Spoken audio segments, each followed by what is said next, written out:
कि स्त्री को अन्य विद्याओं में सक्षम बनाना पड़ेगा। सीधी सी बात, अगर उसको और काम करने भी आ जाएंगे तो फिर समाज उससे नहीं बोलेगा कि बस तुम बच्चे पैदा करने का काम करो।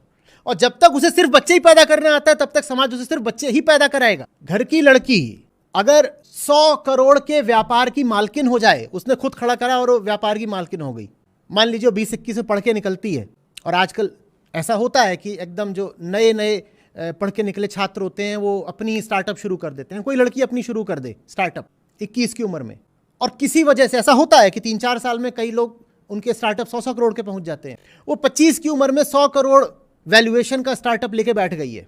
अब भी क्या उसके माँ बाप उस पर उतना ही दबाव बनाएंगे कि तू बच्चे पैदा कर? बोलिए, माँ बाप कहेंगे कुछ नहीं, लड़की बढ़िया निकली है, 100 करोड़ का एसेट खड़ा कर दिया है। अब माँ बाप दबाव नहीं बनाएंगे क्योंकि उसने बच्चा पैदा करने की जगह कुछ और बहुत बड़ा पैदा कर दिया है। अब नहीं कोई उस पर दबाव बनाएगा। दबाव इसलिए बनाया जाता है क्योंकि वो सिर्फ बच्चे ही पैदा करना जानती है, तो दबाव बनाते हैं कर बच्चे पैदा। जब तू सिर्फ यही कर सकती है तो यही कर। समझ में आ रही है बात आपको? हाँ। अब महिला प्रधानमंत्री हुई हैं उपमहाद्वीप में ही, भारत में भी हुई हैं, श्रीलंका में भी हुई हैं, बांग्लादेश में, पाकिस्तान में। उनसे कोई कहने जाता क्या कि अगला बच्चा कब पैदा कर रहे हो? उन पे कोई किसी की हिम्मत थी कि उन पे दबाव बनाएगा? जब तक स्त्री अपने भीतर, दोहरा के बोल रहा हूं, दोहरा के नहीं, तेहरा कितनी बार बोला, ज्ञान गुण कौशल नहीं पैदा करेगी, जब तक वो नहीं समझेगी कि वो भी एक चेतना है जिसका लक्ष्य है आत्मज्ञान, आत्मबल, मुक्ति, तब तक समाज उसका शोषण करता ही रहेगा। ठीक वैसे जैसे दुधारू गाय का किया जाता है, पूजा भी जाता है ना, हम कहते हैं गौ माता, लेकिन अगर आप पास जाकर देखेंगे तो आपको बड़ा दुख होगा। हम गाय के साथ कितना अत्याचार करते हैं। ठीक वैसे ही हम स्त्री को देवी बोल देते हैं, लेकिन उसके साथ कितना अत्याचार करते हैं। और वजह एक ही है, साझी वजह है, हम स्वार्थी लोग हैं। जिस किसी के पास भी बल, ज्ञान, गुण, कौशल नहीं होगा, हम उसका शोषण करेंगे ही करेंगे। तो मैं बार बार बोला करता हूं लड़कियों से, ये रूमानी कल्पनाओं में मत बह जाओ। पहले तो ये होता था चलो कि माँ बाप पीछे पड़ते थे कि शादी कर लो, वो 16, 18, 20 की हो गई, उसको कहीं बांध देते थे।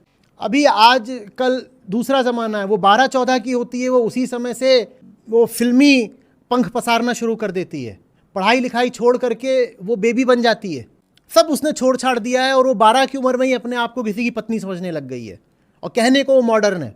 6ठी 8वीं की लड़कियां जानू जानू कर रही हैं और उनको कोई मतलब नहीं कि तुम कोई एंट्रेंस एग्जाम क्लियर करोगी कि नहीं करोगी, डॉक्टर, इंजीनियर, सीए, लॉयर कुछ बनोगी कि नहीं बनोगी।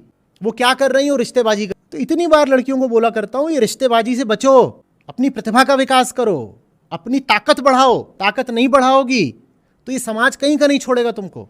और ये सब प्रेम वगैरह, ये काल्पनिक छिछोरी बातें, जिसको तुम अपना प्रेमी समझ रही हो उसको तुम्हारे शरीर का स्वार्थ है, बस इतनी सी बात है। और जिस दिन उसके शरीर का स्वार्थ निकल जाता है उस दिन पहने हुए कपड़े की तरह तुम्हें उतार कर कहीं छोड़ देता है और फिर रोती रहती हो। यही काम लड़कियां भी करती हैं, लड़कों को भी उसी तरह छोड़ देती हैं। सब पे लागू होता है क्योंकि हमने कहा मनुष्य ही स्वार्थी है। मनुष्य माने स्त्री पुरुष दोनों ही स्वार्थी। बात समझ में आ रही है? रूप, सौंदर्य, इसको नहीं बहुत महत्व देना है, महत्व ताकत को देना है, बल को। कोई ऐसी चीज होनी चाहिए आपके पास जो सिर्फ आपकी है, जो आपसे कोई नहीं छीन सकता। उसके बाद देखिए आपको सम्मान मिलता है कि नहीं, फिर मिलेगा सम्मान। और फिर आपके साथ कोई जोर जबरदस्ती नहीं कर सकता। जोर जबरदस्ती तो कमजोरों के साथ ही करी जाती है। आप क्यों कमजोर बनी बैठी हैं? दुनिया की क्यों सुननी है? ये दुनिया वाले तो अपने स्वार्थ के लिए कहते सुनते हैं। ये आपको क्या दे देंगे? ये आते हैं आपका दुख बांटने। आपके काम दुनिया नहीं आनी है, आपके काम आपकी अपनी ताकत आनी, उसका विकास करिए।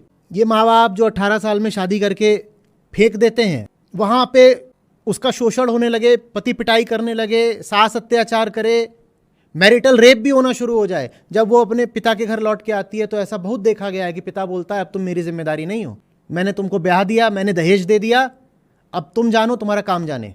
और ये कितनी अजीब बात है। ये इतने आतुर हो रहे थे लड़की, और अब जब वो बंध गई है तो कोई भी जिम्मेदारी लेने से इनकार करती।